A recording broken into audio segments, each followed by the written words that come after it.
ओम ओम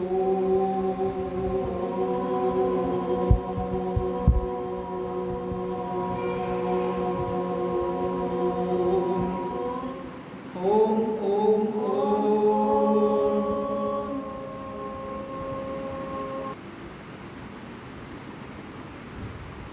ओम नमो नमः। ओम सद्गुरुवे नमः।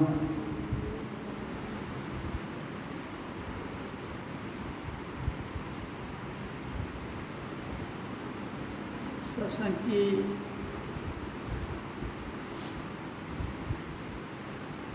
चर्चा जो की जाती है जहाँ पर, तो हमें इसके बारे में पूर्ण जानकारी तभी मिलती है जब हम अपने अभ्यास के द्वारा अपने भीतर भक्ति भाव, समर्पित भाव और वैराग्य के पद्धति में जाकर ये जान लेते हैं कि हम हैं कौन।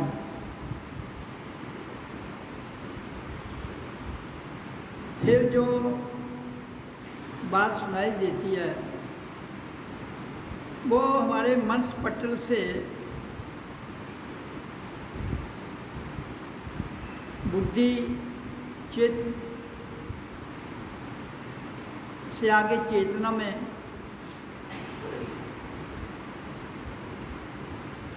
जो हमारे भीतर एक ऐसी ऊर्जा है जो हमारे सबकॉन्शियस माइंड, कॉन्शियस माइंड और सुपर कॉन्शियस जो अवस्था है उसकी समझ आती है। तो परमात्मा, भगवान, ईश्वरी शक्तियाँ या ईश्वर और संसार, इसके विषय में हमें आंतरिक जानकारी मिलती है, क्योंकि जब भी इस धरती की रचना हुई तो उस रचना में इंसान एक सबसे ऊपर वाली शक्ति है जिसको उस समय हमारे शरीर को 5 तत्वों के द्वारा जो निर्माण किया गया, पृथ्वी, जल, अग्नि, वायु, आकाश, इसी को भगवान कहते हैं। भगवान का और कोई कंसेप्ट नहीं है। ये बड़ा मैं क्लियर बता रहा हूँ कि भगवान जो है वो प्रकृति ही भगवान है, जिसके द्वारा हमारे भाग्य का निर्माण होता है। हम प्रकृति में जो कर्म करेंगे, हम प्रकृति में अपने विचार छोड़ेंगे और प्रकृति में हमें 2 प्रकार की व्यवस्थाओं का जो निर्माण किया गया है, एक आंतरिक अवस्था, एक बाहरी अवस्था।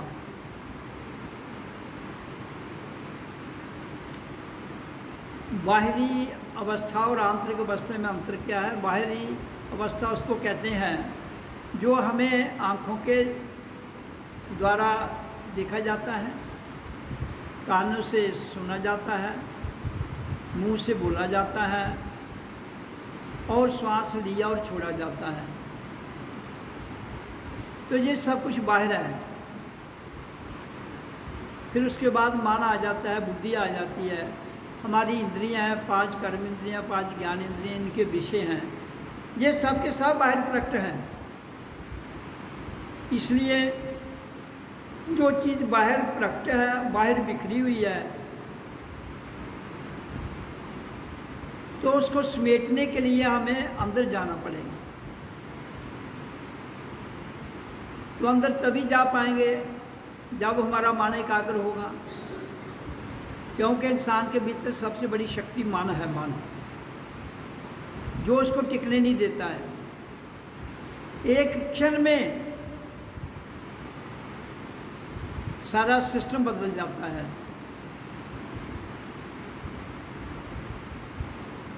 कैसे?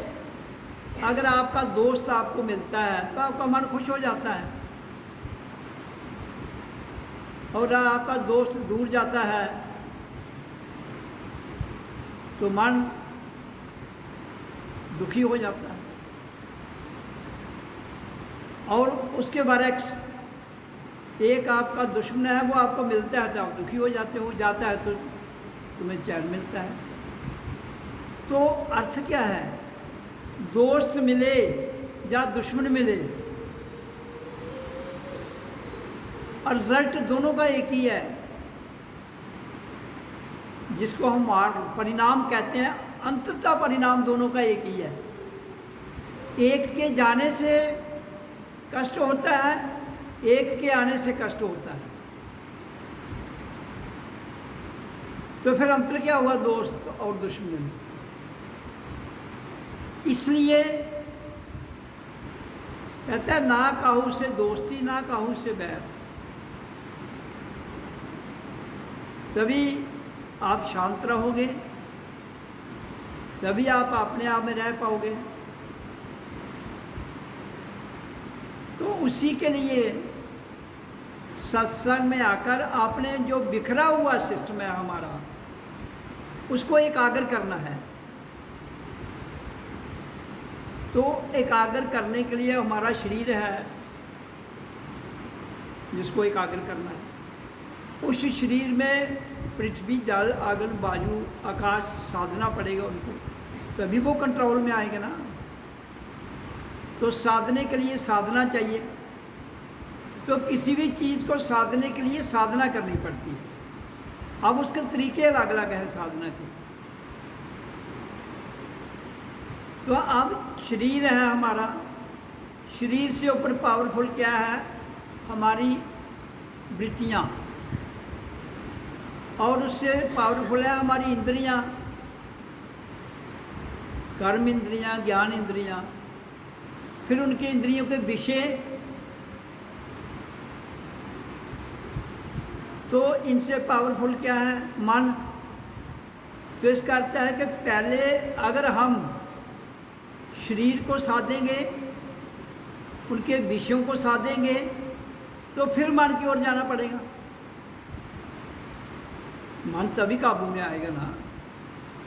अगर आपको तीसरी मंजिल पर मकान में चढ़ना है तो पहली मंजिल, दूसरी मंजिल, तीसरी मंजिल। तो इसी तरह से शरीर से ऊपर है हमारी इंद्रियां, इंद्रियों के ऊपर बैठा हुआ है मन, फिर उसके ऊपर है बुद्धि। तो पहले जो योग, जो हमारा फिजिकल योग है, जिसको शरीर की एक्सरसाइज कहते हैं या शरीर की योग कहते हैं, कि शरीर के सिस्टम जो बिखरा हुआ है, जिसके अंदर क्या आता है? आपका जम, निजम, आसन।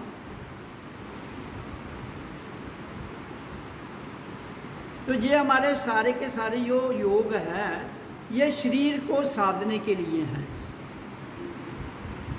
इसलिए पहले फिजिकल आप अपने आप को फ्लेक्सिबल करोगे, शरीर को फिट रखोगे, तो उसके लिए क्या है? शरीर के योग, आसन योग। तो शरीर को फिट करने के बाद फिर क्या आ जाता है? बीच में हमारी इंद्रियां हैं, उनके विषयों को साधने के लिए क्या करना पड़ेगा? जब हमारा शारीरिक योग के द्वारा हमारा बाहरी शरीर एकाग्रता में आ जाता है, तो फिर जो इंद्रियां हैं, ज्ञान इंद्रियां, जो ज़्यादा हमें प्रभावित करती हैं, तो उनको काबू में करने के लिए हमें क्या करना पड़ेगा?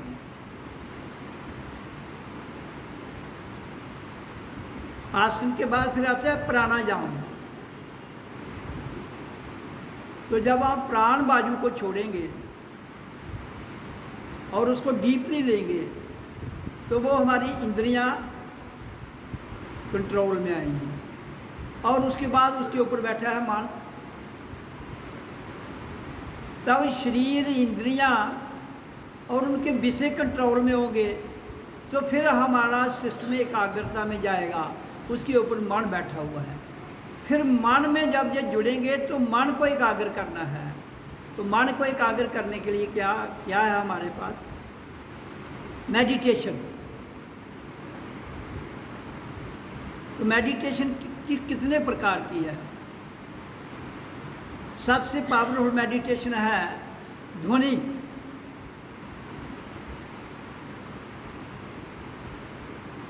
ध्वनि जो है, देखो ध्वनि एक मंत्र है, जैसे नॉर्मल उसे मुंह में बोली जाओ। मान लो आपने 100 की गिनती करनी है तो मुंह में करोगे तो आस्ता आस्ता कर करके वो आपको ही समझ आएगी ना, दूसरे को नहीं आएगी। जब आप जोर से बोलोगे, जब आप जोर से बोलोगे तो वही गिनती सब सुनेंगे, तो उसका जो प्रभाव है वो व्यापक तौर पर एक विराट रूप में होगा। इसी तरह से जितने भी हमारे शास्त्र लिखे गए, जैसे 4 वेद हैं, ऋग्वेद है, यजुर है, अथर्व है, साम वेद है। तो स्वर विद्या किसमें है? साम वेद में। ये जितना भी गीत निकल, संगीत विद्या जो सारी साम वेद से निकली है, तो उसको स्वर विद्या भी कहते हैं। तो स्वर विद्या का बहुत बड़ा रोल है हमारे जीवन में। तो जो हम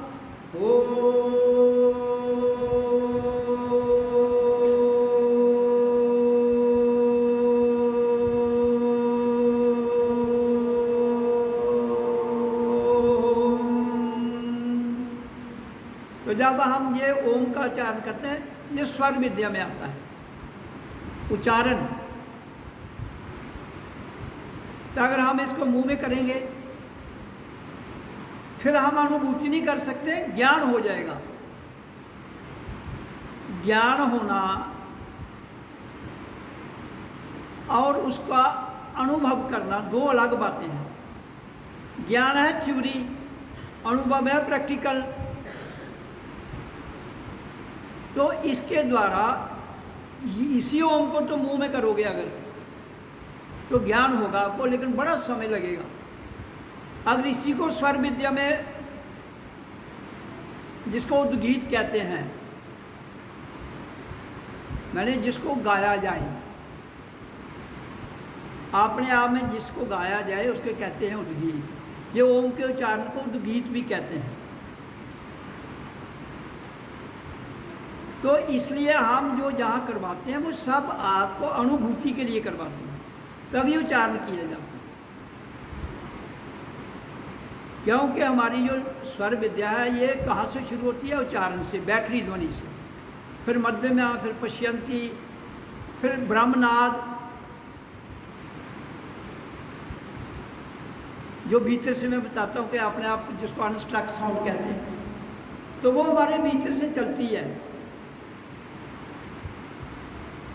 तो इसलिए हमें जीवन के रहते हुए हमारी लाइन जो है वो अनुभव की लाइन है, अनुभूतियों की लाइन है। किताब पढ़ोगे आपको रट्टा हो जाएगा, ज्ञान हो गया कि आपको वो चीज़ आ गई। लेकिन जब आप प्रैक्टिकली अनुभूति करोगे तो फिर आप उसको कहाँ से कहाँ ले जा सकते हो। जैसे हमारा जो यूनिवर्स है, ये ब्रह्मांड है, इसकी रचना किससे हुई? उद्गीत से, आवाज से। तो जिस संसार की रचना एक आवाज, मंत्र, जिसको ओम, इसकी ध्वनि से इस संसार की रचना हुई है। अब ये ध्वनि ब्रह्मनाद ध्वनि में ऊपर से आ रही है, ऊपर से ब्रह्मनाद है। जब ये नीचे आती है तो ये बैखरी ध्वनि उच्चारण में बदल जाती है। जैसे संगीत विद्या में आपने देखा होगा शुरू में सा रे गा पा, ये सारा जो है ये इसी से निकला है। किससे? ये शास्त्रीय संगीत है, ये साम वेद से ही निकला। जो सात सात स्वर हैं ना, ये जो साम वेद पूरी संगीत विद्या है, तो वो इन्हीं मंत्रों से निकली है।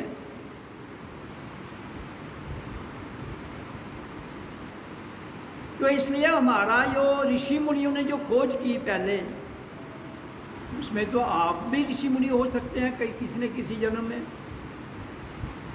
लेकिन बीच समय की धारा में धरती पर जन्म लेने में अपना थोड़ा सिस्टम को बदलने से आदमी संसार की ग्रिप में आ जाता है, माया की ग्रिप में आता है। क्यों कि मन माया का है, बुद्धि माया की है, शरीर माया का है। ये आँखें, कान, नाक, त्वचा, जीवा, तो ये सब कुछ क्या है? माया।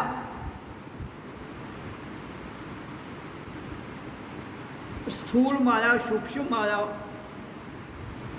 तो जब तक हम जीवन के रहते हुए इन मायावी शक्तियों को नियंत्रण करना है, हमने कंट्रोल करना है। तो अगर हम इसको कंट्रोल नहीं कर पाएंगे तो जीवन जो है जो उथल पुथल बाहर एक दूसरे के चक्कर में, एक दूसरे के विषय में, क्योंकि बाहर बहुत कुछ फैला हुआ है ना। हम जब एक स्थान पर बैठते हैं, जहाँ हम बैठते हैं, अब मैंने बताया ना कि हम यहाँ सत्संग करते हैं, उच्चारण करते हैं, तो यहाँ कितनी शक्तियाँ, कितनी ऊर्जा है जिसका तुम अंदाजा नहीं लगा सकते हो। ये ओम की ध्वनि जहाँ होती है वहाँ इतनी ऊर्जा होती है कि जिसका आपकी साइंस भी, उसको भौतिक साइंस भी नहीं पकड़ सकती है। आप किसी स्थान में भी इंसान जहाँ जाता है, वहाँ जो वो श्वास लेता है, एक श्वास लेता है और छोड़ता है, 10,000 साल उसका प्रभाव रहता है उस स्थान पर।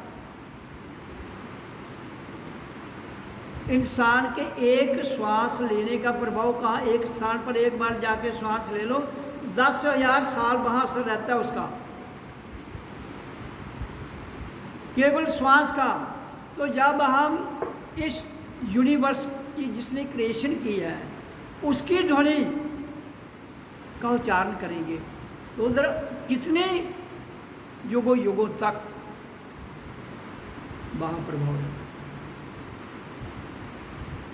तो इसलिए इंसान को चाहिए कि जहाँ भी जो जाए अपने भीतर से पॉजिटिव विचार को छोड़े, आपने भीतर से अच्छी क्रियाएं छोड़े। तो ये दुनिया स्वर्ग है, लेकिन ऐसा होता नहीं है। क्यों कि हमारा मन बाहर फैला है, बुद्धि बाहर फैली है, इंद्रियां बाहर हैं, शरीर सिस्टम संसार का बाहर है। तो बाहर का जो माया है वो भ्रमित कर देती है, वो कल्पना पर आधारित है, वो मान्यताओं पर आधारित है। और मान्यता और कल्पना सत्य नहीं है, चाहे उपज वहाँ से ही होती है। अब बीज जो है जब तक आप उसको धरती में नहीं लगाओगे, वो अंकुरित नहीं फूटेगा, तो कैसे वो पौधा बनेगा? अगर बाहर ही पड़ा रहेगा तो जायज़ हो जाएगा ना उसको ज़मीन में। इसी तरह से हमें भी अपने अवचेतन माइंड में देखना, हमारा जो अवचेतन माइंड है जिसको सब कॉन्शियस माइंड कहते हैं, फिर उसके बाद चेतन है, अवचेतन, फिर चेतन है जिसको कॉन्शियस चेतन अवस्था कहते हैं, फिर सुपर कॉन्शियस है। तो इंसान तो अवचेतन में जी रहा है,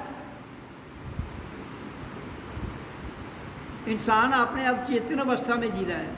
तो जब वो अवचेतन अवस्था में जीकर चला जाएगा वो, तो जीवन तो गुजर जाएगा। लेकिन वो चेतन में नहीं जाएगा तो उसको समझ नहीं आएगी। जब चेतन में जाए बिना अपना सारा जीवन गुजार देता है अवचेतन में, तो सोकर आया सोकर चला गया।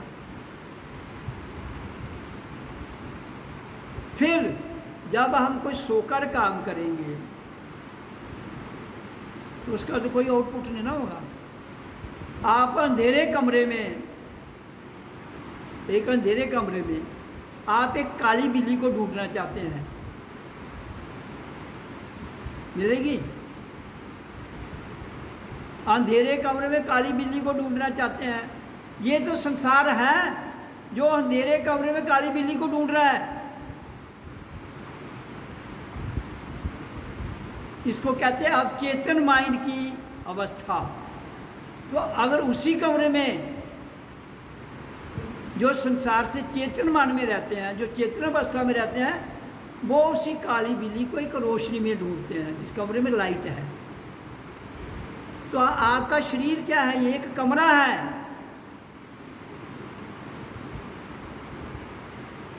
अब ये अंधेरा है। अंधेरा कहाँ है? आपके मन पर। तो जब तक हम अपने भीतर से जो मूलाधार में सुषुप्त शक्ति हमारी सब कॉन्शियस माइंड में डूबी हुई है, वो ऊपर नहीं आएगी तो कैसे जागेगी? अगर नहीं जागेगी तो कभी भी समझ नहीं आएगी। अगर आप उच्चारण करने से, सत्संग सुनने से आपके अंदर परिवर्तन नहीं आता है, बदलाव नहीं आता है, क्रांति घटित नहीं होती है, तो फिर आप चाहे कितनी भी देर आते रहो। तो क्रांति कब घटती है? जब सब कॉन्शियस माइंड, मैं कहता हूँ कि मूलाधार से, जो हमारा मूलाधार स्वादिष्ठान, मणिपुर, अनाहत, विशुद्ध, आज्ञा, सहस्रार, सतरूप, जब तक हमारी ऊर्जा यहाँ नहीं आएगी तो ये तो अंधेरा कमरा है नीचे। इसी अंधेरे कमरे में तुम 100 साल गुजार दो, 1000 साल गुजार दो, तो उसका तो कोई फायदा नहीं ना होगा। कई जन्म गुजार दो, तो फिर इस जन्म में आए हो, फिर दूसरे जन्म में फिर आ जाओगे, तीसरे में फिर आ जाओ, तो ऐसे आपका एक साइकिल चलता रहेगा, जिसको कहते हैं काल चक्कर। उस साइकिल को काल चक्कर कहते हैं। लेकिन हमारे पास एक ऑप्शन है, स्वाय इंसान के किसी के पास वो ऑप्शन नहीं है। इस धरती पर जितनी भी जातियां हैं, एक तो मानव जाति छोड़कर, और जितनी भी जातियां, वो सक्षम नहीं है। क्योंकि उनके अंदर आत्मा नहीं है।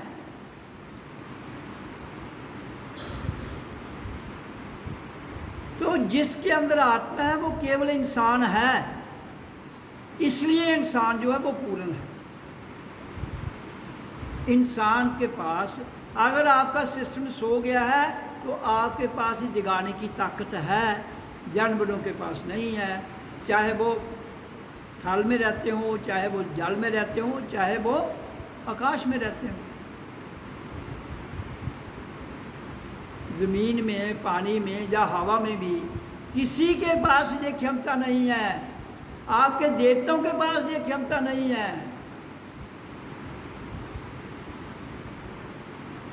इसलिए मनुष्य का जीवन इतना बढ़िया आपको मिला है, फिर भी तुम इसको एक खड्डे में ले जाने का प्रयास करते हो, उसमें गिर जाओगे तो कौन उठाएगा? तो जीवन के रहते हुए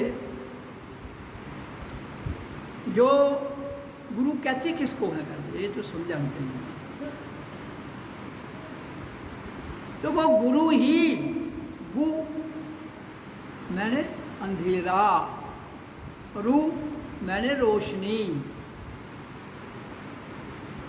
जो अंधेरे को भस्म करके प्रकाश में ले जाता है। तभी आपको जो कमरे में अंधेरा कमरा था तो काली बिल्ली नहीं मिलेगी। जब आप उस प्रकाश में जाओगे तो आपके अंदर रोशनी हो जाएगी। तो जो जिस चीज़ को आप ढूंढ रहे थे, जिस चीज़ को आप ढूंढ रहे थे, तो वो तो आपको तभी मिलेगी नहीं जब रोशनी होगी। तो वो अचेतन माइंड, जो सब कॉन्शियस माइंड है, जो हमारे अंदर सुषुप्त शक्ति है, तो वो तो सोई हुई है। जब तक वो सोई रहेगी जब तक वो सोई रहेगी तो आपको क्या है, आज सोए हुए आपको कोई थप्पड़ भी मार के चला जाए तो आपको क्या पता कौन मार गया है। तो अगर आप जाग रहे हैं तो आपको पता लग जाएगा। तो इसलिए हमने जागना है। सत्संग क्या है? जागना। गुरु क्या है? जो हमारे अंदर से अंधेरा मिटा देता है और उजाले में ले जाता है। तो रूह जो है वो एक चेतन है। आत्मा और रूह एक ही बात है। रूह हो गया उर्दू में, तो आत्मा हो गया हिंदी में। तो जो रूह है हमारी वो चेतन है, और गु है अंधेरा, अंधेरी कोठरी। कोठरी हो गया मकान, उसमें अंधेरा है। तो हमने सत्संग का अर्थ और कोई नहीं है, केवल उस अंधकार को मिटाना है।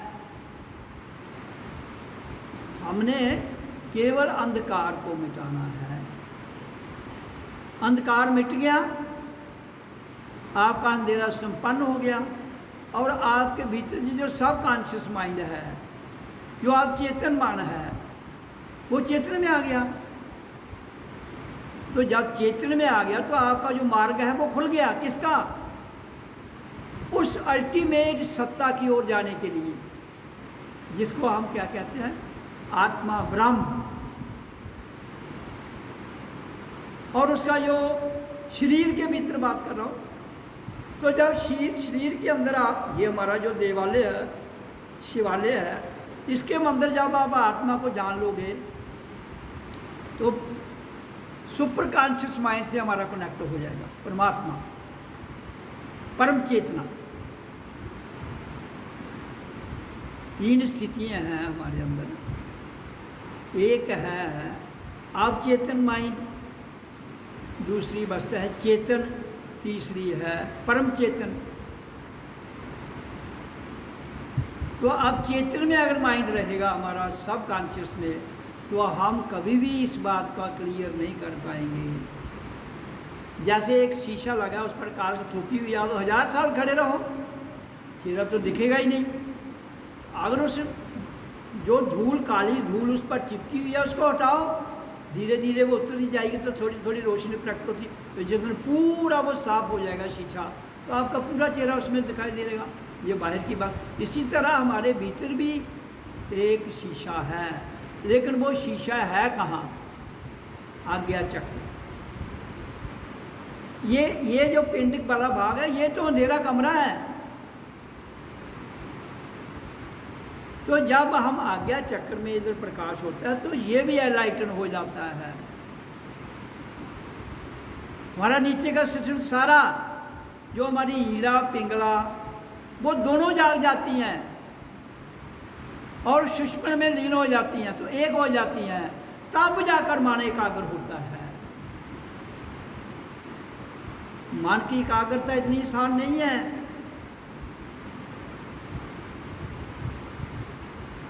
तो मन का एकाग्र होना ही हमारे जीवन की जो धारा है, रूहानी धारा,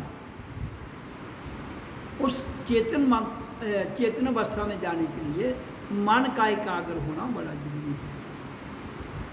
जिसके लिए जो हमारे 8 ये योग, अष्टांग योग जिसको कहते हैं, पतंजलि ने अष्टांग योग कहा, महात्मा बुद्ध ने उसको 8 क्रियाएं कहा।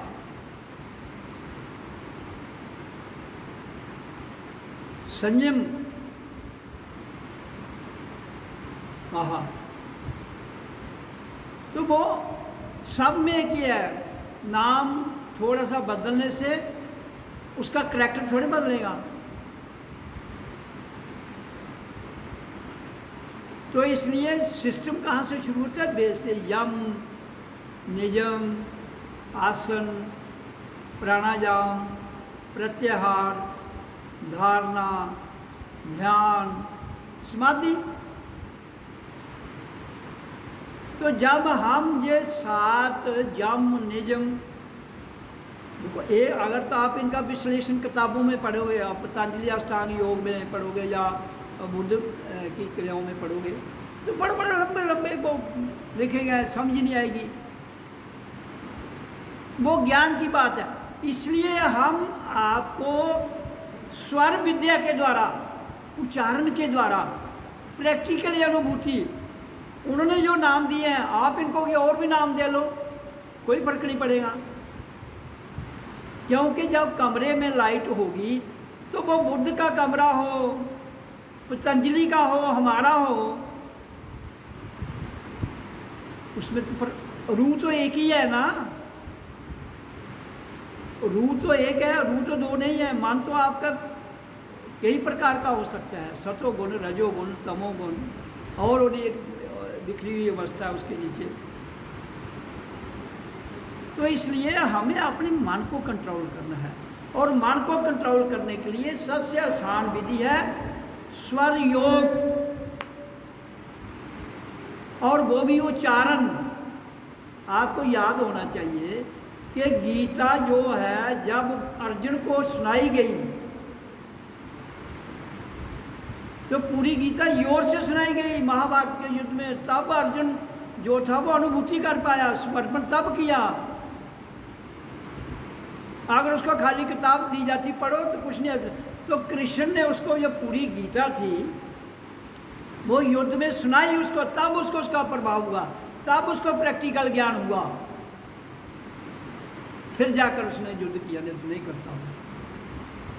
तो हमारे अंदर जो स्वर विद्या, जिसको हम मंत्रों का उच्चारण कहते हैं, सबसे जो दुनिया में उच्च कोटि की विद्या है वो स्वर विद्या है। मंत्रों का उच्चारण करके बोला जाना, वो हमें अनुभव कराएगा, उससे हमें अनुभूति होगी, उससे हमें प्रैक्टिकल ज्ञान होगा, तब जाकर हम ब्रह्मनाद क्या है समझाएंगे। क्यों कि जो हम कर रहे हैं ये बैखरी ध्वनि, ये तो ब्रह्मनाद नहीं ना है, ये नाद है, ये नाद है। कौन सी? ओ,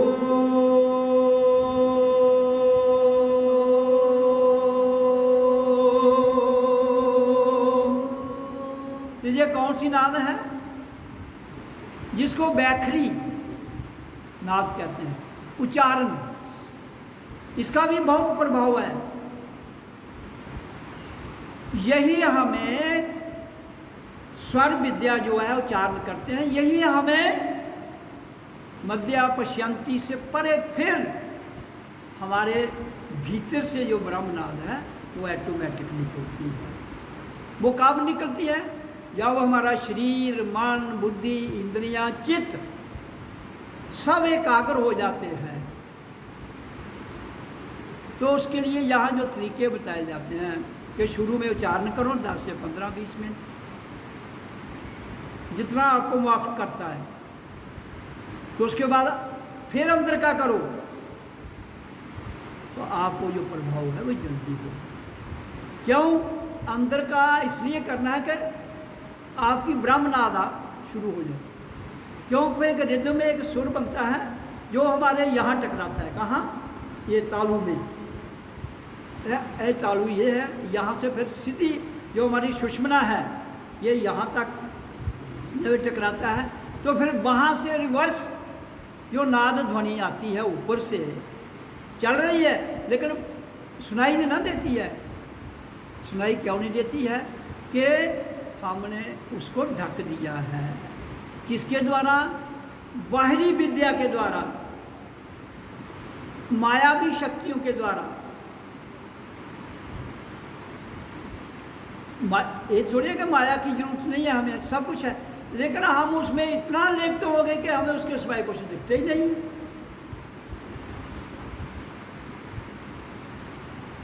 तभी तो एक कबीर के दोहे में आता है, ना मन मरा ना माया मरी, मर मर गए शरीर, आशा तृष्णा ना मिटी, कह गए भक्त कबीर। तो आशा और तृष्णा ये हमारे मन को, आप ये तो छोड़ो, यहाँ सहस्रार में गया हुआ भी गरम वापस ले जाएगी। कौन? तृष्णा, वो मृग तृष्णा है ना। मृग तृष्णा में वो क्या करता है, हिरण अपने आप को टकरा मारी मारी, वो सुगंधी उसको आ रही है, ढूंढ रहा है रेगिस्तान में, सुगंधी भीतर से आ रही है उसको, तो इसलिए कहते हैं बाहर से आ रही है, भागता है भागता है भाग। तो इंसान के अंदर भी वो मृग तृष्णा जो है वो दौड़ा जा रहा है। तो इसलिए अब जो देखिए, जब आपने रामायण वो लीला करते हैं उसमें, तो जब राम किसके पीछे जाता है, सीता उसको कहती है वो सोने का मृग है। वो क्या था, मृग तृष्णा। उस मृग तृष्णा ने तो सारा वो उनका सिस्टम ही गड़बड़ कर दिया।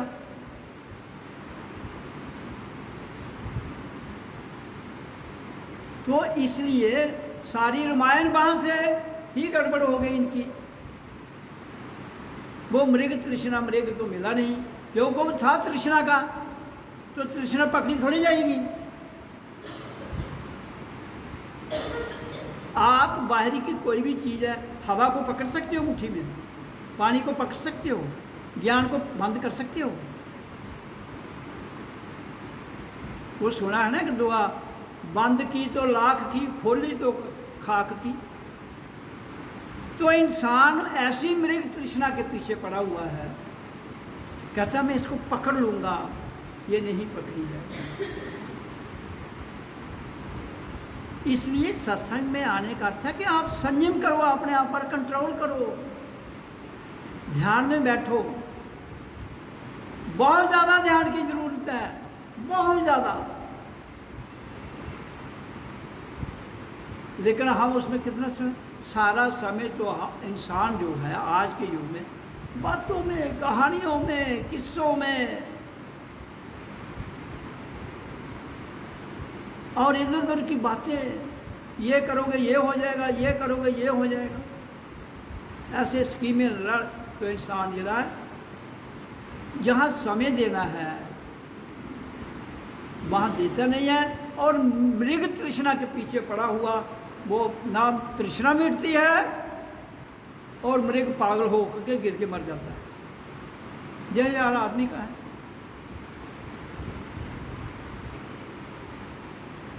फिर शुरू हो जाते हैं इनके धंधे, क्या मर गया, आज 1 दिन 2 दिन 10 दिन 20 दिन 30 दिन, फिर शुरू करते करते करते करते श्राद्ध, फिर चिवरियाँ, फिर ये, फिर आज एक बना रहा है, कल उसकी अगली पीढ़ी, फिर तीसरी पीढ़ी, फिर मर गया, कहानी खत्म, क्लोज चैप्टर। बेकार के धंधों में, बेकार के धंधों में यहाँ से मिलना कुछ नहीं है, उलझा लिया इंसान ने, और उसी में इतना पक्का हो गया है, उसी में इतना पक्का हो गया है। कहता कि नहीं वो तुम ही एक आदमी हो, बाकी दुनिया पागल है। मैं कहा बाकी दुनिया से ये पागल तो नहीं है बराबर। तो इसलिए जब तक आप दंड पखंड नहीं छोड़ पाओगे तो कैसे जान पाओगे खुद को। भजन करके परेशान हो जाओगे भी तुम एक दिन। फिर मैं लिख कर देता हूँ, मैंने कहा या तो पूरे मेरे हो जाओ या पूरे संसार के हो जाओ। अगर आनंद लेना है, पूरे मेरे का मतलब अपने आप के। डबल पॉलिसी, डबल खेल नहीं चल सकता। तुम डबल चलाना चाहते हो, वो होगा ही नहीं कभी। तुम कहा नहीं नहीं 2 दिन इतना दे लो 2 दिन उधर, ऐसा कभी होता ही नहीं है। एक जन्म छोड़ के हजारों जन्म लग जाए। आपके शास्त्र कह रहे हैं, देखो ना, गीता आपका जो सनातन की बहुत बड़ी एक ग्रंथ है। असल तो ग्रंथ बहुत हैं, 4 वेद हैं, 6 शास्त्र है, 18 पुराण है, 108 उपनिषद है, महाभारत 5वां ज्ञान है, जो वेद 4 है, 5वां महाभारत है। और कितने संतों ने वाणियाँ लिखी हैं। शास्त्र क्या है? जो मुंह से बोला जाता है। संतों की बोली हुई वाणी लिख दो, वो शास्त्र हो गया। तो ये जितने भी ग्रंथ लिखे गए सब ये यहाँ लिखे गए हैं। तो आपके 108 उपनिषद हैं। ये कहते हैं नहीं कि तो वो किसने लिखे हैं 108 उपनिषद? वेद व्यास ने। 4 वेद किसने लिखे हैं? वेद व्यास ने। 18 पुराण किसने लिखे हैं? वेद व्यास ने। महाभारत किसने 5वां वो लिखा? वेद व्यास ने।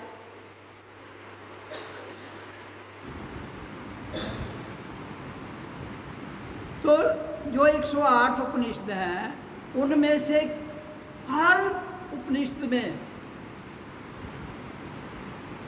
तत्वमसि सो अहं ब्रह्मस्मि हर में लिखा है। कहीं नहीं लिखा है तुम मूर्ति पूजा करो, कहीं नहीं लिखा है। वो ग्रंथ तो तुमका ही है ना जो सनातनी हिंदू हैं। तो या तो तुम निचोड़ की बात बता रहा हूं मैं, जो तत्व ज्ञान की बात है वो बता रहा हूं। तो इसलिए गीता में भी क्या कह रहा है कृष्ण अर्जुन को? भाई समर्पण कर, सरेंडर कर। सरेंडर का मतलब पूरा मेरा हो जा। सर्वधर्मानि परित्यज्य माम एकम शरणं व्रज अहं त्वया सर्व पापे मोक्षयामि मा शुचः। कृष्ण अर्जुन को कह रहा है, अर्जुन पूरा मेरा हो जा। ज्ञान देने के बाद भी 18 अध्याय सुनाने के बाद भी वो कहता है मेरा हो जा। फिर भी तू ज्ञान तुझे आ गया, लेकिन फिर भी तुझे सरेंडर करना पड़ेगा। तब जाकर समझ आएगी ना। ऐसे आए इधर घंटा दिया, संडे को 2 दिए, घर गए, भूल गए। तो वो ये नहीं कि कोई फायदा नहीं है, उसका नुकसान भी तो नहीं है। लेकिन जो सत्य को जानना है, जिसके लिए हम आए वो तो जान लो। अब किसी स्कूल में तुम जाते हो तो उस स्कूल का जो विद्या है वो तो ग्रहण कर लो। प्रैक्टिकली ग्रहण का अर्थ है यहाँ प्रैक्टिकली समर्पण होकर। तो फिर इसलिए कृष्ण अर्जुन को कह रहा है तू मेरा हो जा पूरा अर्जुन। अंत सर्व पापे मोक्षयामि मा शुचः। मैं तुझे सारे पापों से मुक्त कर दूंगा और तू सदा के लिए सुखी हो जाएगा। उस सुख को आनंद कहते हैं। सदा के लिए सुख, आनंद, टेम्परेरी सुख, मजा। उसने कहा सदा के लिए सुखी हो जाएगा अर्जुन।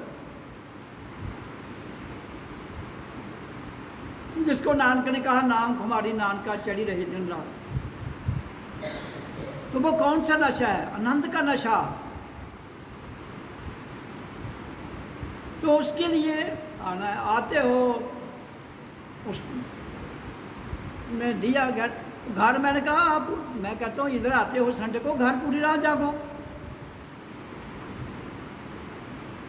लेकिन नहीं, नींद बहुत प्यारी है।